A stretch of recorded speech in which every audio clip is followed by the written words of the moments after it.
Hello, and welcome to Inside HMI, the show that takes an in-depth look at the people and personalities behind the scenes at HMI. My name is Katie Leonard, and I'm an HMI intern, and it is my pleasure today to interview a gentleman who has been an HMI instructor and hypnotherapist for more than 20 years. Ladies and gentlemen, please help me give a very warm welcome to Mr. Mark Gravelle. Hi. Hello, Mark. On behalf of HMI students, past, present, and future, I have some questions for you. Okay. So the first question we would love to know is, where were you born and what were your parents like? Okay. I was born in Albuquerque, New Mexico on July 15th. Oh. The day the first atom bomb was exploded in the desert in New Mexico. Wow. And the reason my mother was there, my father wasn't, because he was on Guam. He flew as a navigator bombardier in B-29s. And so but he was stationed near Albuquerque, and that's why she was in Albuquerque, and that's when I was born. Yeah. Okay. Okay, that's interesting. Yeah. Wow. And so, are you able to think of significant events from your childhood that shaped you? Well, sure. Yeah. Tell us about those. I often talk about this in classes, actually, in our body syndromes class. And I have a picture of myself. It's an interesting picture of me at 9 years of age. And the reason I show the picture is because in that picture, I don't have the underbite that I do now. And what had happened was that following December, on Christmas Eve, my mother died. And, that's a really traumatic thing for a 9-year-old. Definitely. And the interesting thing about it is, my father was not terribly emotionally expressive, but I remember him gathering us at my grandmother's house. And when he told us the day after Christmas, they didn't tell us till then. And we knew something was up. But we all kind of had a good cry. And it was hardly ever talked about again. That shapes your life. Certainly. Never having talked about it again. Yeah. And it's a really interesting thing. And the reason I usually show the picture of myself in a class showing the underbite is because, in effect, that's a body syndrome of wanting to express but not having the ability to express. And so, but the expression comes out somehow. And the substitute expression must have been me doing this throughout the night, throughout sleeping, for years and years, where I literally moved my jawbone forward. Right. Okay, so Yeah, that was, I do really think that did a lot to shape my life, because even though later on I found out that I had musical talent and became a professional musician, there was a little part of me that was always, had this kind of thing, well, what's going to go wrong next? I thought I was doing everything right as a little kid, I was a good little boy, and for that to happen,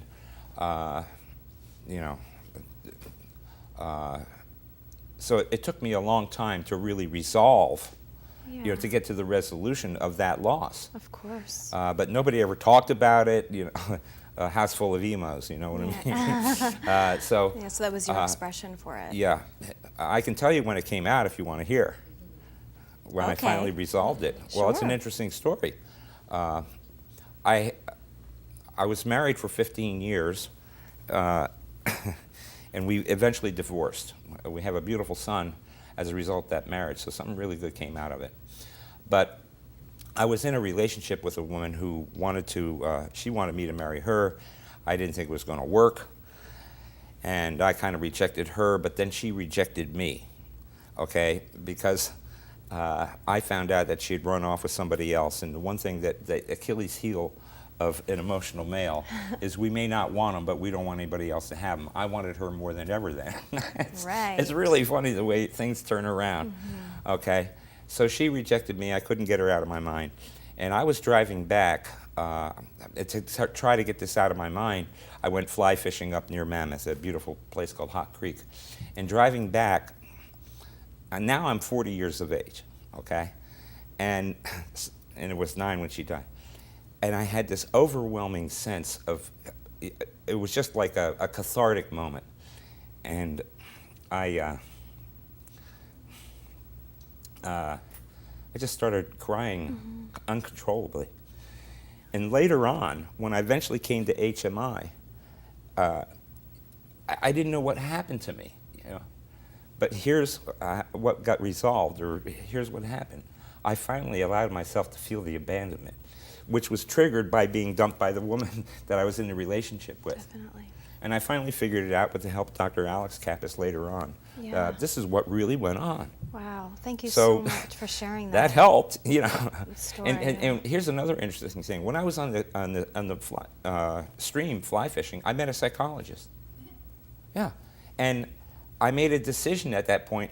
I want to become someone like this who could help someone like me. Yeah. It's an interesting thing. Now, I didn't know that HMI was in my future at that point. Right.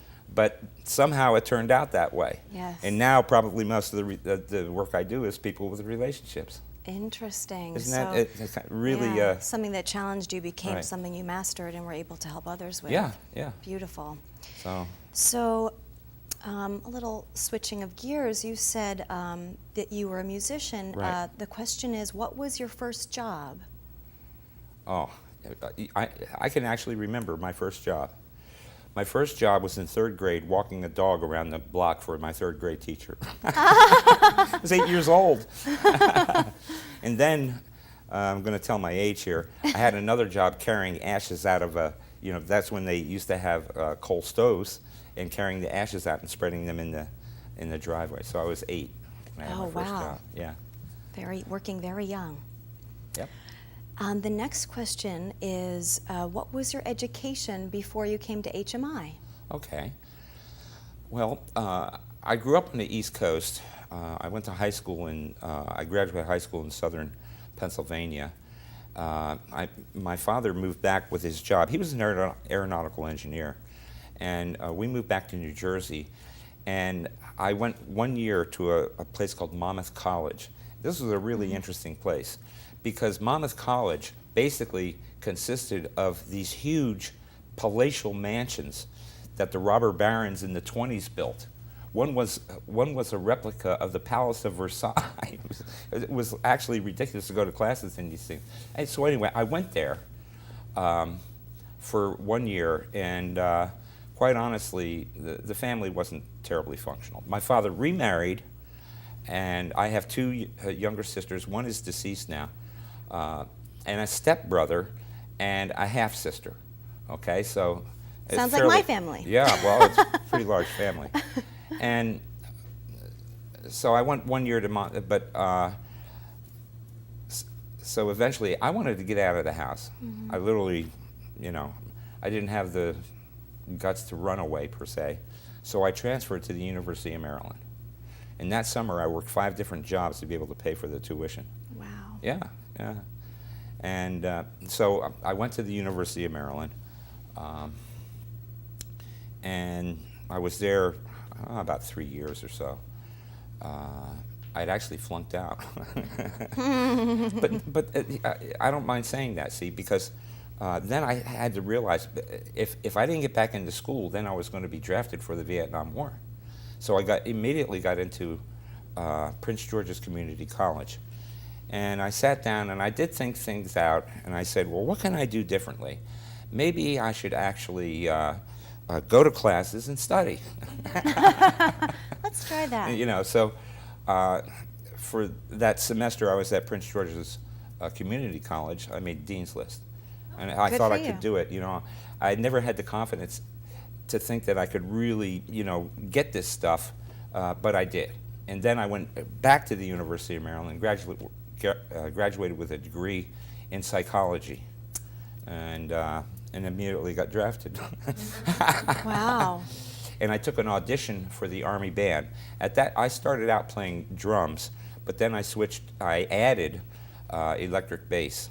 Oh. And I was working in nightclubs, but most of the last 3 years I was at the University of Maryland. I worked 6 nights a week, 9 to 2. Made a good living too. Wow.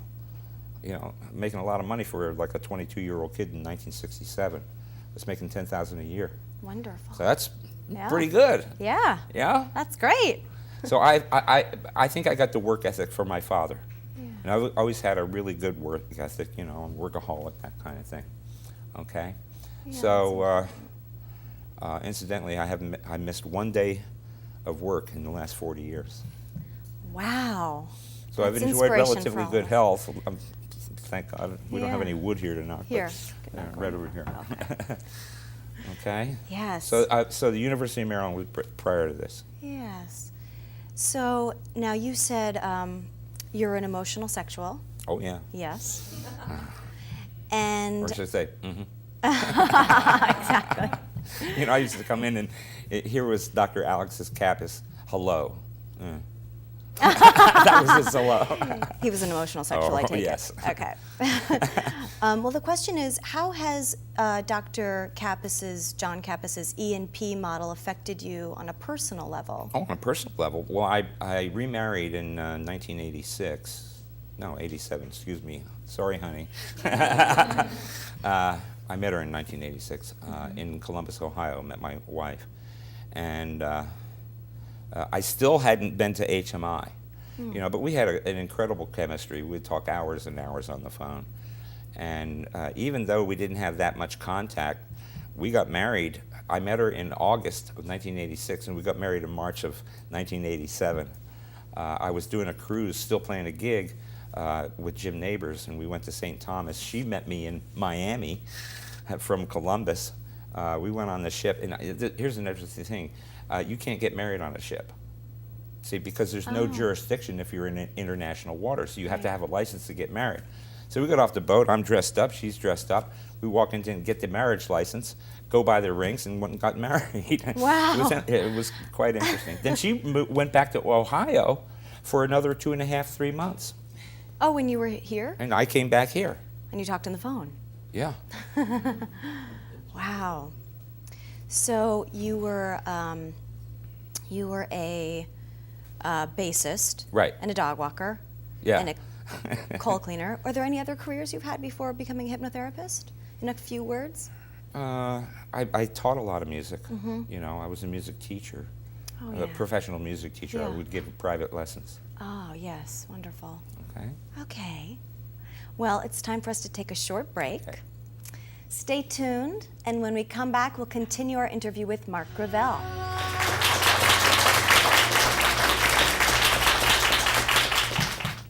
For you. Okay. So the first question we would love to know is, where were you born, and what were your parents like? Okay. I was born in Albuquerque, New Mexico on July 15th, Oh. the day the first atom bomb was exploded in the... Therapist for more than 20 years. Ladies and gentlemen, please help me give a very warm welcome to Mr. Mark Gravelle. Hi. Hello, Mark. On behalf of HMI students, past, present, and future, I have some questions. And welcome to Inside HMI, the show that takes an in-depth look at the people and personalities behind the scenes at HMI. My name is Katie Leonard, and I'm an HMI intern, and it is my pleasure today to interview a gentleman who has been an HMI instructor and hypnotherapist.